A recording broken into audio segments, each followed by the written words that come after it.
Latest updates ఎప్పటికప్పుడు పొందడానికి Big TV WhatsApp channel follow అవ్వండి. లింక్ డిస్క్రిప్షన్ లో ఉంది. నిన్న కాకినాడ పోర్టులో deputy CM Pawan Kalyan ration బియ్యాన్ని అక్రమంగా విదేశాలకు అమ్ముకుంటున్నారంటూ సంచలనమైన ఆరోపణలు చేశారు. స్వయంగా బోట్లో సముద్రంలో ఉన్న షిప్ దగ్గరికి వెళ్ళే ప్రయత్నం చేశారు. సరే, అదంతా కూడా పోర్టు పరిధిలోకి వస్తుంది కాబట్టి అక్కడ అధికారులు ఆయన అనుమతించలేదన్న ఆరోపణ కూడా చేశారు. ఇందాక లోపలికి వెళ్ళి కూర్చుంటే నన్ను ఎంత సహకారం లేదంటే నాకే as a deputy chief minister of Andhra Pradesh నాకే సహకరించాల అంటే దీని వెనక ఎంత డీప్ రూటెడ్ నెట్వర్క్ పనిచేస్తుందో మీ అందరికీ అర్థం. అయితే ఇక్కడ కీలకమైన పాయింట్ ఏంటంటే ప్రజలకు అంటే పేద ప్రజలకు అందాల్సిన రేషన్ బియ్యాన్ని అక్రమంగా ఈ దళారులు ఈ విధంగా ఇతర దేశాలకు అమ్ముకుంటూ కోట్ల రూపాయల వ్యాపారం చేస్తున్నారు అనేది ఆయన చేసిన ఆరోపణ. ఈ మాట విన్న తర్వాత ఇదంతా పవన్ కళ్యాణ్ చేసిన కామెంట్స్ అన్ని సోషల్ మీడియాలో వైరల్ అయిన తర్వాత చాలామందికి వస్తున్న డౌట్ ఏంటంటే ఇన్ని వేల టన్నుల రేషన్ బియ్యం అనేది అసలు పోర్టు వరకు ఎలా వెళ్తుంది, పేద ప్రజలకు అందాల్సిన రేషన్ బియ్యం ఈ విధంగా దళారుల చేతికి ఎక్స్పోర్టర్స్ చేతికి ఏ విధంగా వెళ్ళింది అనేది ప్రధానమైన ప్రశ్న. సరే, ఎవరికి నచ్చింది వాళ్ళు అనాలిసిస్ చేస్తూ ఉన్నారు. మనం ఒకసారి క్రాస్ చెక్ చేస్తే ఇదంతా నేరుగా ఎవరైతే విదేశాలకు అమ్ముకుంటున్న ఎక్స్పోర్టర్స్ చేతికి డీలర్ల నుంచో లేకపోతే సివిల్ సప్లైస్ అధికారుల నుంచో వెళ్ళటం లేదు. ఈ రేషన్ బియ్యం అంతా ప్రజల నుంచే వెళ్తుంది. ఇదే ఆశ్చర్యం. దీని మీదే ప్రభుత్వం విచారణ జరిపించాల్సి ఉంటుంది. ప్రజల నుంచి ఎక్స్పోర్టర్స్ చేతికి బియ్యం ఎట్లా వెళ్తుంది అంటే రెగ్యులర్గా ప్రభుత్వం ఆంధ్రప్రదేశ్ సర్కార్ చేస్తున్నది ఏంటంటే ప్రజలందరికీ ఉచితంగా రేషన్ బియ్యాన్ని అందిస్తుంది. ఒక్కొక్కరికి 5 కేజీల చొప్పున అందిస్తూ ఉన్నారు. అంత్యోదయ కార్డు ద్వారా అయితే 35 కేజీలు గరిష్టంగా ఉచితంగా అందిస్తూ ఉన్నారు. ఈ రేషన్ బియ్యం అంతా కంప్లీట్ ఫ్రీగానే ఇస్తారు. ఇక దీనితో పాటు కందిపప్పు 1 కేజీ ఇస్తారు 65 రూపాయలకి, పంచదార ఒక 1/2 కేజీ ఇస్తారు. ఒక్కొక్కరికి 1/2 కేజీ 17 రూపాయల చొప్పున ఈ సబ్సిడీ మీద వీటిని అందిస్తూ ఉంటారు. సో ఇలా ఇచ్చే బియ్యం గతంలో అయితే రేషన్ డీలర్ దగ్గరికి వెళ్ళి మనమే సంచి తీసుకువెళ్ళి కొలత కొలిపించుకుని రేషన్ కార్డు చూపించి అందులో ఎంట్రీ చేయించుకుని బియ్యాన్ని, పంచదారని, కిరోసిన్ని ఇట్లాంటి వాటిని తెచ్చుకునేవాళ్ళం. 2019లో జగన్మోహన్ రెడ్డి సీఎం అయిన తర్వాత ఈ విధానం కాస్త మార్చారు. ఎందుకంటే ప్రజలు రేషన్ డీలర్ దగ్గరికి వెళ్ళి ఇవన్నీ తెచ్చుకోవాలంటే ఇబ్బంది అవుతుందన్న ఉద్దేశంతో ఆయన రేషన్ బియ్యాన్ని నేరుగా ఇంటి దగ్గరికి డోర్ డెలివరీ చేసే ఏర్పాటు చేశారు. దానికోసం 1300 వెహికల్స్ని కూడా కొనుగోలు చేశారు. ఆ వెహికల్స్ని సంబంధిత డ్రైవర్కి అప్పచెప్పారు. ఒక్కొక్క వెహికల్కి 21,000 రూపాయలు గవర్నమెంట్ ద్వారా పే చేసేటట్టు, ఈఎంఐ ఆ వ్యాన్ ఈఎంఐ గవర్నమెంట్ కట్టేటట్టు, ఒక 6 ఏళ్ళు సర్వీస్ చేస్తే ఆ వ్యాను ఎవరైతే నడుపుతున్నారో వాళ్ళే సొంతం చేసుకునేలా ఒప్పందం చేసుకుని వారి ద్వారా రేషన్ డీలర్ నుంచి ఆ బియ్యాన్ని తీసుకెళ్ళి ఇంటింటికి వాలంటీర్ కావచ్చు, విఆర్ఓతో కావచ్చు ఇంటింటికి బియ్యాన్ని సప్లై చేసే పనిలో పెట్టారు. అది కూడా ఏంటంటే ఆ గ్రామానికి వెళ్ళిన తర్వాత ఆ వీధి మొదట్లో ఈ వ్యాన్ పెట్టి సైరన్ మోగించిన తర్వాత ఎవరైతే రేషన్ కార్డు హోల్డర్స్ ఉన్నారో వాళ్ళు వచ్చి బియ్యం పట్టుకెళ్ళేలా విధానాన్ని అమలు చేస్తూ వచ్చారు. ఇలా వస్తున్న క్రమంలో ఎవరైతే రేషన్ కార్డు హోల్డర్ ఉన్నారో వాళ్ళు బియ్యం తీసుకోవడానికి ఈ వ్యాన్ దగ్గరకు వస్తూ ఉన్నారు. ఇక్కడే అసలైన విషయం అంతా కూడా జరుగుతుంది. బేసిక్గా ఒక ఇంట్లో 4 ఉంటే ఒక్కొక్కరికి 5 కేజీల చొప్పున 20 కేజీలు ఉంటాయి. అంత్యోదయ కార్డు అయితే 35 కేజీలు గరిష్టంగా ఇస్తారని చెప్పాను కదా. ఇలా ఇచ్చిన బియ్యాన్ని జనం తీసుకోవటం లేదు. ఇది ఆశ్చర్యకరం. అదేంటి, పేదవాళ్ళ కోసం ఇచ్చిన బియ్యం కదా వాళ్ళు ఎందుకు తీసుకోవట్లేదు అంటే ఇక్కడే అసలైన వ్యవహారం ఉంది. ఆ వ్యాన్ డ్రైవర్ ఎవరైతే ఉన్నారో గవర్నమెంట్ 21,000 రూపాయలు ఇచ్చి వ్యాన్ కూడా ఇప్పించిందో ఆ వ్యాన్ డ్రైవర్ వచ్చిన జనంతో ఏం చెప్తున్నారంటే నీకు బియ్యం కావాలా, డబ్బులు కావాలా అని అడుగుతున్నారు. ఎందుకు అంటే జనం చాలామంది ఆ బియ్యం తీసుకెళ్ళి వేరే చోట అమ్మేసుకుంటూ ఉన్నారు. వాటిని తినట్లేదు. రేషన్ బియ్యం అనగానే చాలామందిలో ఒక రకమైన భావన ఉంటుంది. దొడ్డు బియ్యం అని, ఆ బియ్యం బాగోవని, అవి మురుగు కంపు కొడుతూ ఉంటాయని, లేకపోతే పురుగులు బట్టి ఉంటాయని ఇట్లా రకరకాల కామెంట్ చేస్తుంటారు చాలామంది. అందువల్ల రేషన్ బియ్యం అనగానే, రేషన్ బియ్యం తినేవాళ్ళు అనగానే జనాలందరిలో ఒక తెలియని భావన ఉంటుంది. అదే క్రమంలో ఈ పేద ప్రజలు కూడా ఈ రేషన్ బియ్యం ఇచ్చే వాహనం దాకా వస్తున్నారు, కానీ ఆ బియ్యాన్ని అందరూ కూడా తీసుకెళ్ళట్లా. దాదాపు 70-80% మంది, 100 మందిలో 70-80 మంది ఈ బియ్యాన్ని తీసుకెళ్లకుండా ఆ డ్రైవర్ అడుగుతాడు కదా నీకు బియ్యం కావాలా, డబ్బులు కావాలని. ఒక డబ్బులు ఇచ్చే స్కీమ్ ఏమైనా ఉందా అని మీరు అనుకుంటారు. అట్లా కాదు. ఎందుకు అంటే ఆ డ్రైవరే డబ్బులు ఇస్తాడు. ఎలా అంటే కేజీకి 10 రూపాయల చొప్పున వాడే రేటు కట్టేస్తాడు. ఎందుకు అంటే వాడి వెనక ఒక ఏజెంట్ ఉంటాడు. ఆ ఏజెంటు ఎక్స్పోర్టర్ చేతిలో ఉంటాడు. వీళ్ళందరూ కలిసి టైఅప్ అయ్యి ఈ బియ్యానికి వెలగట్టేస్తారు.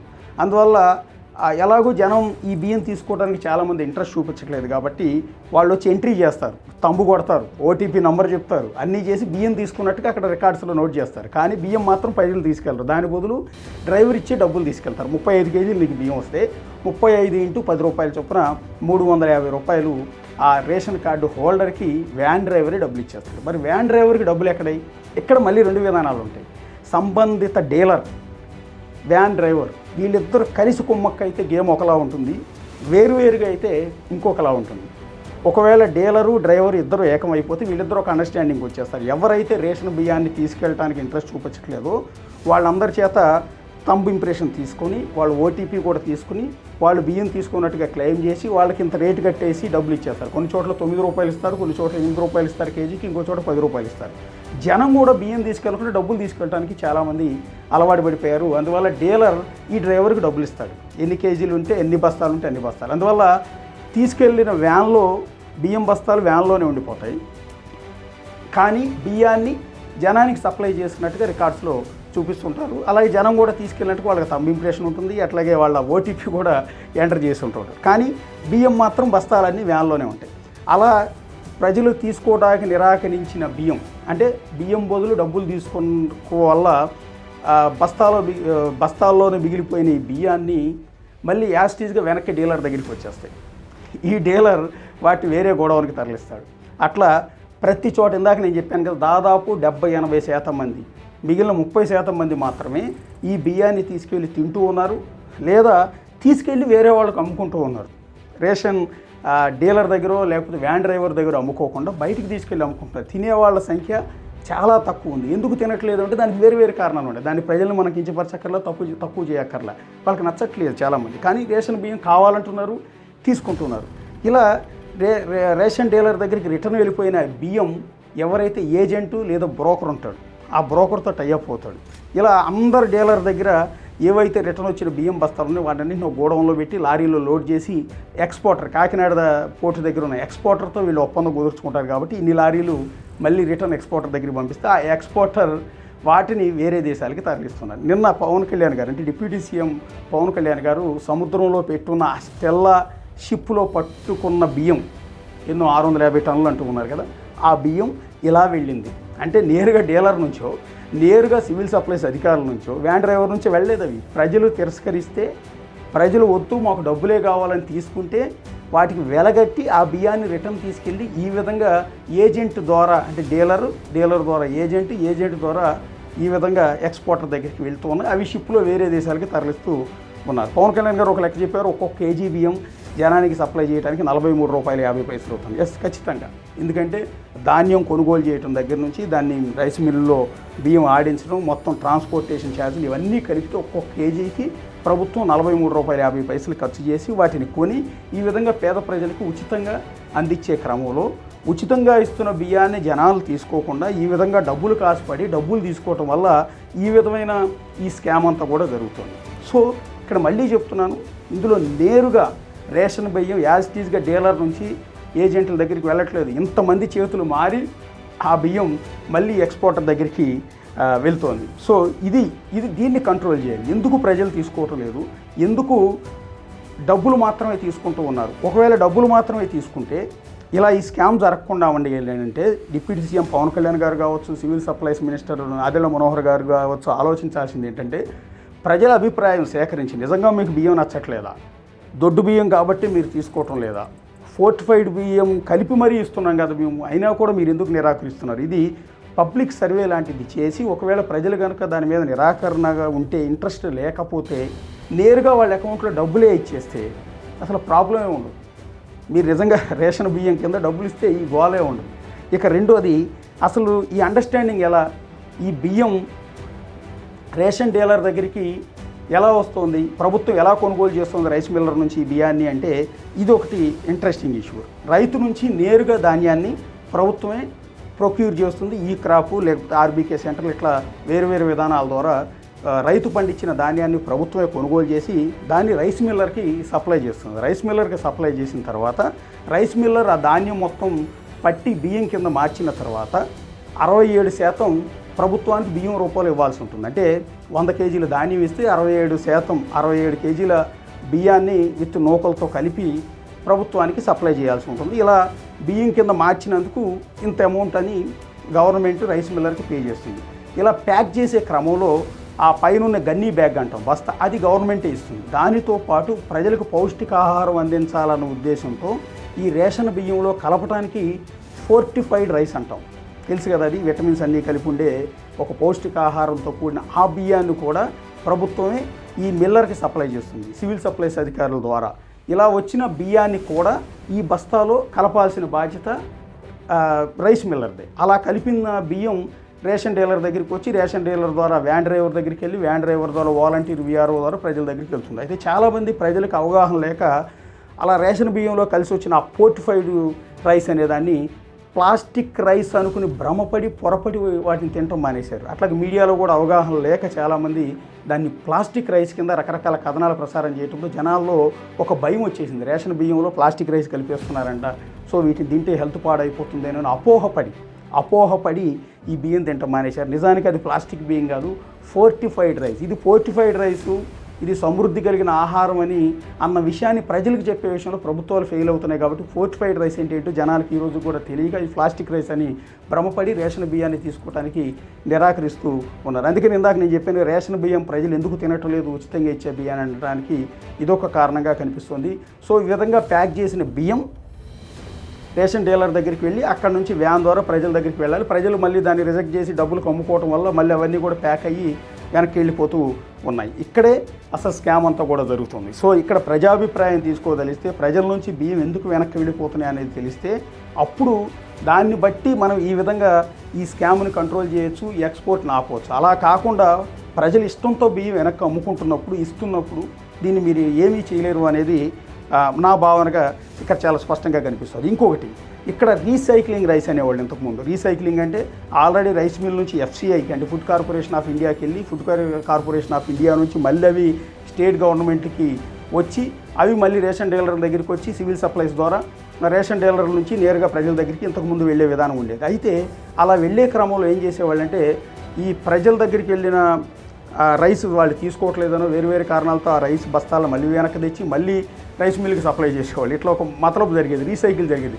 మళ్ళీ రైస్ మిల్లర్ వాటిని తక్కువ రేటుకు కొని మళ్ళీ కొత్త బ్యాగుల్లో ప్యాక్ చేసి మళ్ళీ ఎఫ్సిఐకి సప్లై చేసేవాడు. మళ్ళీ ఎఫ్సిఐ నుంచి సివిల్ సప్లైస్ నుంచి రేషన్ డీలర్, మళ్ళీ రేషన్ డీలర్ నుంచి రైస్ మిల్ నుంచి మళ్ళీ ఎఫ్సిఐ, ఇట్లా రీసైకిల్ అయ్యేది. ఒక పెద్ద స్కామ్ జరిగేది. దాన్ని ఆ తర్వాత పట్టుకోవడం, రైస్ మిల్లుల మీద దాడి చేయటం, ఇదంతా కూడా జరిగిన తర్వాత రీసైక్లింగ్ ఆగి ఇది విదేశాలకు అమ్ముకునే ఈ ఎక్స్పోర్ట్ బిజినెస్ అనేది స్టార్ట్ అయింది. సో ₹43.50 ప్రభుత్వం ఖర్చు చేసి ఒక్కొక్కరికి ఉచితంగా అందిస్తుంటే ఆ రైస్ ప్రజలు తీసుకోకపోవడంతో వెనక్కి వచ్చి ఎక్స్పోర్టర్స్ చేతిలోకి వెళ్ళి ఎక్స్పోర్టర్స్ దాన్ని ఆఫ్రికా లాంటి కరువు దేశాలకు అమ్ముకోవడం ద్వారా కేజీ ₹70 నుంచి ₹80 వరకు అమ్ముకుంటున్నారు. ఆయా మార్కెట్ల సిచ్యువేషన్స్, ఆయా దేశాల్లో ఉన్న సిచ్యువేషన్ ప్రకారం ఈ విధంగా అమ్ముకుని బాగుపడుతున్నారు ఇక్కడ ఆరోపణ. అయితే ఇది అసలు ఎక్కడి నుంచి మొదలైంది రీసైక్లింగ్ కావని ఈ బియ్యాన్ని అమ్ముకునే కల్చర్ ఎక్కడి నుంచి మొదలైందంటే వాజ్పేయి గారు ప్రధానమంత్రిగా ఉన్న సమయంలో, వాజ్పేయి గారు అక్కడ ప్రధానమంత్రిగా ఉన్నారు, ఇక్కడ రాష్ట్రంలో అప్పుడు చంద్రబాబు నాయుడు గారు ముఖ్యమంత్రిగా ఉన్న సందర్భంలో ఫుడ్ ఫర్ వర్క్ అనే స్కీమ్ని వాజ్పేయి గారు తీసుకొచ్చారు. ఫుడ్ ఫర్ వర్క్ అంటే పని చేసినందుకు ఆహారం కింద పనికి ఆహారం లాగా స్కీమ్ తీసుకొచ్చి దాని ప్రకారం ఎవరైతే కూలీలు పనిచేస్తారో ఆయా గ్రామాల్లో కావచ్చు, పట్టణాల్లో కావచ్చు, పనిచేసిన కార్మికులందరికీ, కూలీలందరికీ బియ్యాన్ని ఇచ్చేవాళ్ళు, కూలి ఇచ్చేవాళ్ళు కాదు. దీనికోసం కాంట్రాక్టర్లను కూడా పెట్టుకునేవాళ్ళు. అయితే చాలామంది కూలీలు కొంతమంది బియ్యం తీసుకునేవాళ్ళు కానీ మిగిలిన వాళ్ళు బియ్యం తీసుకునేవాళ్ళు కాదు. మాకు కూలి డబ్బులు కావాలి, ఒక బియ్యం ఒకటి ఇస్తే సరిపోదు కదా, పప్పు ఉప్పులు కావాలి, చాలా కావాలి, మాకు కష్టపడినందుకు కూలి ఇవ్వండి అంటే ఆ కాంట్రాక్టర్ ఏం చేసేవాడు అంటే బియ్యం ప్లేస్లో వాళ్ళకి రోజువారీ ఇంత కూలి కట్టించేసేవాడు. కానీ అతనికి మాత్రం కాంట్రాక్ట్ వర్క్ కింద బియ్యం మాత్రమే వచ్చాయి లారీల నిండా. సో ఆ బియ్యాన్ని ఏం చేసుకోవాలో తెలియక ఆ కాంట్రాక్టర్ ఏం చేసేవాడు మళ్ళీ రైస్ మిల్లర్స్తో ఒప్పందం కుదుర్చుకునేవాడు. ఇట్లా కూలీలు బియ్యం తీసుకోవటం లేదు కాబట్టి దీన్ని మీకు అమ్ముతున్నానంటూ ఒక రేటు కట్టి దాన్ని రైస్ మిల్లర్కి అమ్మేవాళ్ళు. ఈ రైస్ మిల్లరు అలా వచ్చిన బియ్యాన్ని మళ్ళీ కొత్త బ్యాగులు మార్చి ఎఫ్సిఐకి తోలటం, ఇట్లా రకరకాలుగా ఇక్కడ రీసైకిల్ అయ్యేది. అలా కొన్నిసార్లు ఆ బియ్యం ఎక్కువైపోయేది. అలా ఎక్కువైపోయిన సందర్భంలో ఈ రైస్ మిల్లర్లు ఎక్స్పోర్టర్స్తో ఒప్పందం చేసుకుని ఈ విధంగా కాంట్రాక్టర్ నుంచి అంటే ప్రజలు కూలీలు ఫుడ్ ఫర్ వర్క్ కింద ఏదైతే బియ్యం తీసుకోలేదో ఆ బియ్యం అంతా రిటర్న్ వచ్చేసి రైస్ మిల్లర్ వాటిని ఎక్స్పోర్టర్కి అమ్ముకుంటే కాకినాడ పోర్టు ద్వారా అవి ఇతర దేశాలకి అమ్ముడుపోవటం అనేది జరిగేది. అక్కడి నుంచి మొదలైంది ఈ స్కామ్. వాజ్పేయి గారు ప్రధానమంత్రిగా ఉన్నప్పుడు ఏదైతే ఒక మంచి పర్పస్తో ఫుడ్ ఫర్ వర్క్ పనికి ఆహార పథకం పెట్టారో అప్పటి నుంచి ఇది మొదలైంది. ఏజెంట్లు, ఈ బ్రోకర్లు, ఎక్స్పోర్టర్లు తయారు. అది అలా మార్పులు చెంది అది అట్లా కూడా రూపాంతరాలు చెంది చివరికి ఇదిగో ఈ రూపంలో ఇక్కడ తేలింది. ఇప్పుడు ఇన్నాళ్ళ తర్వాత అయినా దీనికి బ్రేక్ పడుతుందా లేదా అన్నది చూడాల్సి ఉంటుంది. సో ఇవాళ పవన్ కళ్యాణ్ గారు పట్టుకున్న బియ్యంలో పూర్తిగా రేషన్ బియ్యం అని తేల్చారు. పీడిఎస్ బియ్యమే ఈ విధంగా బ్రోకర్ల ద్వారా పోర్ట్లోకి వచ్చిందని. పోర్ట్లోకి ఎలా వెళ్ళింది అనేది ఇక్కడ వెరీ ఇంపార్టెంట్. ఇందాక నేను చెప్పిన ప్రాసెస్ ప్రకారం ఇన్ని కేజీల ఇన్ని వేల టన్నుల రైస్ అనేది ఆ పోర్ట్లోకి వెళ్తుంది. అక్కడ నుంచి వేరే దేశాలకి ఎక్స్పోర్టర్స్ ద్వారా ఇదంతా కూడా తరలి వెళ్తూ ఈ కుంభకోణం అంతా కూడా జరుగుతుంది. సో దీని మీద ప్రభుత్వం విచారణ జరిపించాల్సి ఉంటుంది. అసలు ఎందుకు ఇంత రైస్ పేద ప్రజల నుంచి మళ్ళీ వెనక్కి వస్తుంది, ఎందుకు రేషన్ డీలర్ల నుంచి ఎక్స్పోర్టర్ల దగ్గరికి ఏజెంట్ల ద్వారా వెళ్తోంది, ఎందుకు విదేశాలకు తరలి వెళ్ళిపోతుంది అన్నదాని కనుక దాని మీద కనుక ప్రజాభిప్రాయం తీసుకోగలిగితే అసలు స్కామ్ అంతా కూడా బయటపడుతుంది. For more videos like this, subscribe Big TV channel.